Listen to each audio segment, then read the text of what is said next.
puisque vous semblez apprécier les anecdotes, laissez-moi vous conter la fois où une mère grand m'a agrippé la fesse dans le bus. C'était donc un mardi, je m'en souviens comme si c'était hier de ce jour funeste. N'ayant personne pour venir me chercher, je fus dans l'obligation d'utiliser les transports en commun. Quelle riche idée, quel étrange destin. Je sortis donc de deniers de ma bourse, puis les confiai au cocher afin qu'il m'ouvre les portes de ce sublime habitacle plus malodorant que les aisselles d'un sportif. J'avance donc dans le bus, en ayant la naïveté de chercher une place libre qui existait autant que les licornes, les dragons ou la sincérité chez les politiciens. Je dus me ranger dans un angle, en souhaitant gentiment à tous les gueux qui me bousculaient une mort atroce, terrible et douloureuse. Coin dans lequel se trouvait l'espace prioritaire avec les deux petits sièges se faisant face à face un peu bas et un bouton sur un poteau au milieu contre lequel j'étais adossé. Et ceci a une importance pour la suite de l'histoire. Et dans cet espace personne prioritaire, deux grand-mères étaient prioritairement assises, même si elles auraient également pu être prioritairement debout. Assises confortablement alors que je tanguais plus qu'un navire en plein naufrage, elles étaient absorbées dans une critique constructive de Janine et de son enfant qu'elle aurait mal élevé. Janine, si vous passez par là, sachez que vos amis crachent sur vous sans retirer leur dentier. Quand soudain, à l'approche d'un arrêt, retentirent derrière moi des propos mélodieux.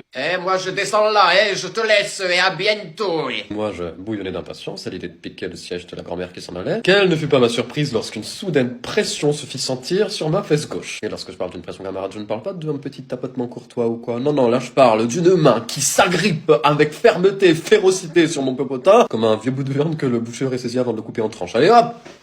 20% de réduction, c'est la dernière. Misère. Alors déjà que moi j'étais en train de défier la gravité afin de ne pas m'étaler et faire l'étoile de mer devant toute ma classe, si en plus une octogénaire tripote furtivement mon arrière-train, non moi je provoque un accident. Toujours est-il qu'après une ou deux palpations hasardeuses, elle réalise enfin qu'elle ne malaxait pas le bouton mais ma dignité. J'ai tout de même le droit à ces exactes paroles. Oh, désolé jeune homme. Le jeune homme n'accepte absolument pas ses excuses. Puis sa main quitta enfin mes miches briochées afin de trouver le bouton et le faire biper. Elle descendit du bus et les portes se fermèrent avant que j'eus le temps de soudoyer le chauffeur pour qu'il lui roule dessus. Voilà, je n'avais guère confessé cette anecdote auparavant, mais il m'est d'avis que cela est confessé, sans mauvais jeu de mots. Depuis ce jour, je me suis juré de ne plus jamais m'adosser à des barres de bus et de retrouver Janine pour lui dire que ses amis la détestent et malaxent des popotins innocents.